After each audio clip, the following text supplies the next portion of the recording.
सत्तालाई विदा गरेर तत्कालीन संयुक्त वाममोर्चा र नेपाली कांग्रेसको सहकार्यमा हामीले धेरै कुछ राजतन्त्रलाई त्यो बादशाहलाई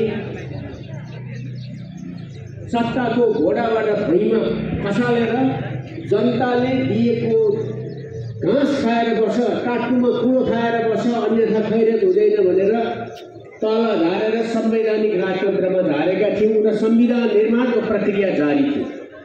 आजभन्दा 18 वर्ष अगाडि सायद जेठको महिना जननेता मदन भण्डारी यही चोकमा आउनुभयो र भन्नुभयो फेरि पनि प्रतिगमनको खतरा छ र त्यो प्रतिगमनको खतरा अरू कोही कसैबाट होइन, अहिलेका अधिराज कुमार ज्ञानेन्द्र विक्रम शाहबाट हुनेछ भनेर भन्नुभएको थियो।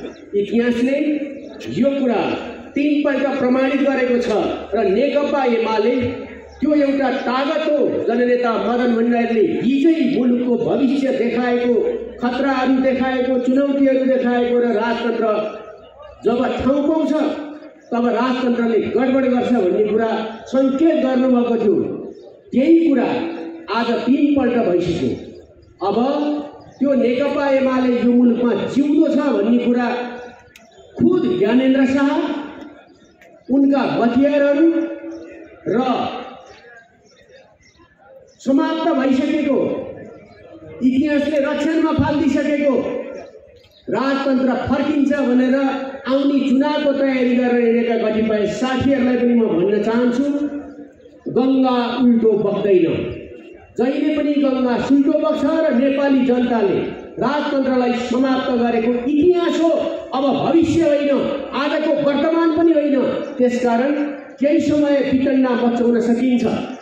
कथित जनआन्दोलनका नाममा त्यो जनआन्दोलन होइन, भिजिलेन्टीहरूको तन्त्र राजतन्त्रको अभ्यास थियो भन्ने कुरा हामीले देखेका छौँ। हामीले यो बिर्सेका छैनौँ। तिनै अधिराज कुमार हुन्, ज्ञानेन्द्र शाह हुन्। उनले सक्रिय राजतन्त्र, निरङ्कुश राजतन्त्र रहेको बेलामा यो देशमा कानुन मिचेर, संविधान मिचेर कति जनताको सम्पत्ति तहस-नहस पारेको छ, कति अन्याय र अत्याचार गरेको छ, कति छोरी चेलीहरूको पनि जीवन लीला समाप्त बनाएको छ। इतिहासका प्रत्येक खण्डहरूको हामीले अवहेलना दियौँ र नक्कली राजतन्त्र 7 सालमा पनि उनी राजा बने। राणाहरूले कृपा गरेर सक्कली थिएनन्, राजा जिउँदै थिए। त्यसै गरी 58 सालमा पनि उनी नक्कली राजा बने। सधैँ नक्कली प्वाँख, सिउर, मयूरको प्वाँख टाउकोमा राजमुकुट बनेर रहन सक्दैन भन्ने कुरा उनले थाहा पाउनुपर्छ। र जिउँदो एमाले आज यहाँ छ, जिउँदो काङ्ग्रेस यहाँ छ, जसले उनीहरूलाई फालेका थिए र अहिले राजतन्त्रको अन्त्य गर्नका निम्ति आफ्नो तर्फबाट योगदान गरेको देशखोर जसरी पनि योगदान गरेको माओवादी पनि यहाँ छ। एउटा सङ्गठित तागत, जनताद्वारा निर्वाचित तागत छ। राजतन्त्र कहिल्यै निर्वाचित होइन। राजतन्त्र हिंसाको आलमा कायम रहेको पृथ्वीनारायण शाहले हामीले छोड्दैका छौँ। पृथ्वीनारायण शाहले आफ्नो सत्ताको निरन्तरताका लागि पनि राज्यको एकीकरण गरेर गुण लगाएका छन्। हामीले उनलाई सम्मान गरेका छौँ। तर प्रत्येक पृथ्वीनारायण शाहका खलक हुनासाथ प्रत्येक तस्करहरूलाई, प्रत्येक माफियाहरूलाई, प्रत्येक जनताका हत्याराहरूलाई, जनताको अधिकार खोज्नेहरूलाई हामी इतिहासमा पटक पटक छुट्टिन सक्दैनौँ। लड्ने तागत छैन। षड्यन्त्र, जालजेल, ऐसा तैसा एउटा हवाला निकालिएको छ। कसको सहयोग छ, कसको सहयोग छ? नेपाली जनताको सहयोग चाहिँ इतिहासको कठघरामा अहिले उभिएका र त्यहाँबाट फालिएका राजालाई छैन। तिनी राजा होइनन्। अब नेपाली समाजले इतिहासको गतिलाई पछाडि फर्काउँदैन। हामी लोकतान्त्रिक गणतन्त्रको महायात्रामा निरन्तर अगाडि बढेका छौँ। राजतन्त्र त्यही राजतन्त्र हो जसका बेलामा मान्छेले पिउने पानी खान पाएका थिएनन्। त्यही राजतन्त्र हो उसको सेवा र सुविधाको निम्ति संसारको राज्यको पैसा सबै खर्च हुँदा पनि जनताले बोल्न पाएका थिएनन्, लेख्न पाएका थिएनन्, सभा सङ्गठन गर्न पाएका थिएनन् र कुनै पनि बाटो घाटो पुल पुलेसा स्कुल विदेश भ्रमण कहीँ पनि गर्न पाएका छैनन्। यो कुरा देखिसकिएको छ। अब अहिले भिजिलेन्सले उतार्ने, मण्डलले उतार्ने, कुण्डले उतार्ने, बाँकी रहेका पञ्चायतका प्रेतात्माहरू उतार्ने, ती प्रेतात्माहरूलाई अब हामी अन्तिम चिहानमा लगाएर गाडी दिनेछौँ। कसका निम्ति हामी चुनौती दिन चाहन्छौँ। जनतासित जो टकराउँछ त्यसको सत्यानाश सुनिश्चित छ। जनता इतिहासका निर्माता हुन्, राजतन्त्र होइन, राजखलक होइन, शाह होइन र उनका कोही पनि होइन। त्यस हिसाबले हामीले सोच्नुपर्दछ र भ्रमको खेती केही दिन चल्न सक्दछ। म अनुरोध गर्न चाहन्छु नेपाल सरकारलाई पनि जे गर्दैछ ठिक गर्दैछ, उनलाई कानुनको दायरामा ल्याउनुपर्छ, राजद्रोहको मुद्दा लगाउनु पर्दछ र उनको सम्पत्ति पनि जफत गर्नुपर्छ। हामीले त्यो पनि गरेका छैनौँ। फर्केर हेरुन्, ज्ञानेन्द्र शाहले इतिहासका संसारभरिका क्रान्तिहरूको नेपाली जनता मान्छन्। उनीहरूले उनलाई शान्तिपूर्ण बाँच्न दिएका छन्। पूर्व राजाको हैसियत दिएर, भत्ता दिएर, गाडी दिएर, सुरक्षाकर्मी दिएर राखिएको छ। तर फर्केर हेर्नु रसियातिर, फर्केर हेर्नु बेलायततिर, फर्केर हेर्नु फ्रान्सतिर, अरू राजा महाराजा भएका ठाउँतिर हेर्नु, इतिहासमा कसरी उनीहरूको जसरी जनतालाई कत्लेआम गरेका थिए त्यसै गरी जनताले निरङ्कुश राजतन्त्रको बिउ पनि बाँकी नरहने गरी ध्वंस मचाएका थिए। अहिले ज्ञानेन्द्र शाह पितृ बन्न लागेका मान्छे उचालेर जनताको सत्ता, जनताले जनप्रतिनिधि छान्ने, जस्ता भए पनि छान्ने, उनी आफै जस्ता, उनका छोराहरू जस्ता ड्रगिस्टहरूलाई राजा बनाउने व्यवस्था होइन, शासक मान्नुपर्ने होइन, खुट्टामा धनुष ढोकार भनेर ठोक्ने व्यवस्था होइन।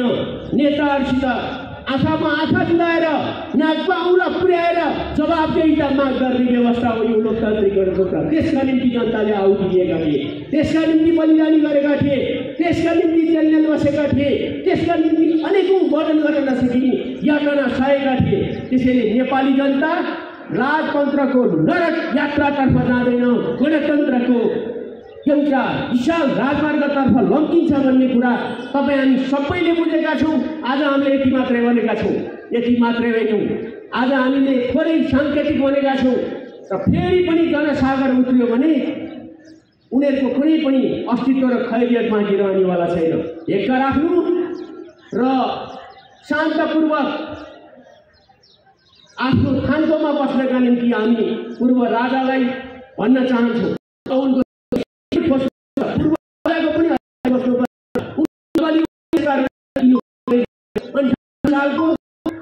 आज मात्रै लेखेका छन् 58 साल जेठ 19 रहस्यमय दरबार हत्याकाण्ड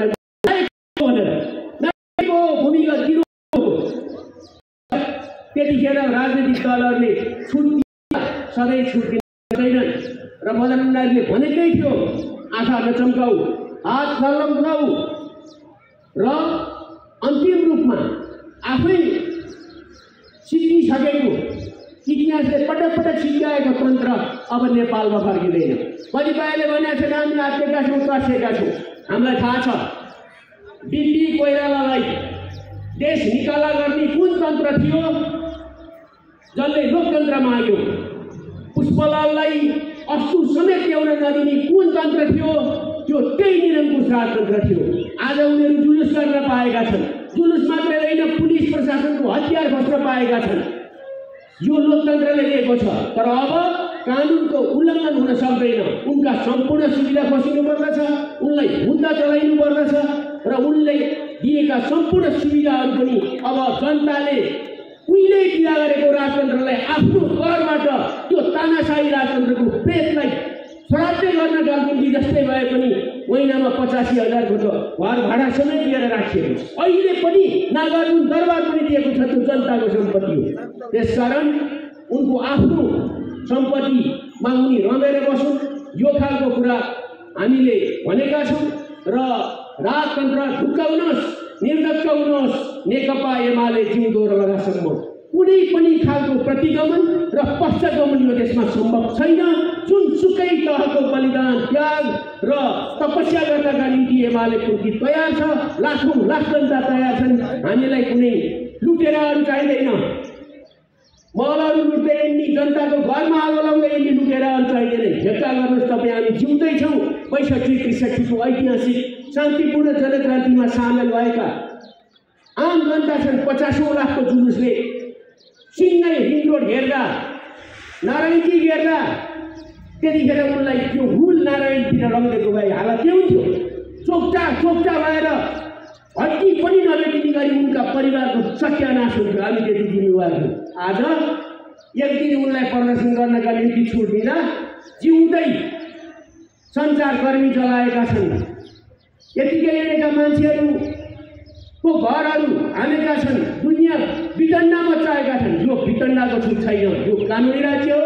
सरकारले खुट्टा नकमाइकन कानुनी काम गर्दछ। जनता साथमा छन् र लोकतन्त्रवादीहरू लाखौं लाख जनता साथमा छन्। अब ज्ञानेन्द्र शाहको वितण्डालाई अन्तिम विदाई गर्ने बेला भएको छ। यो कुराको निम्ति नेपाल राज्य, नेपाली जनता सदैव तयार छन्, तत्पर छन्। यही कुरा आज हामीले गर्नुपर्ने। धन्यवाद यहाँ सबैलाई। नमस्कार।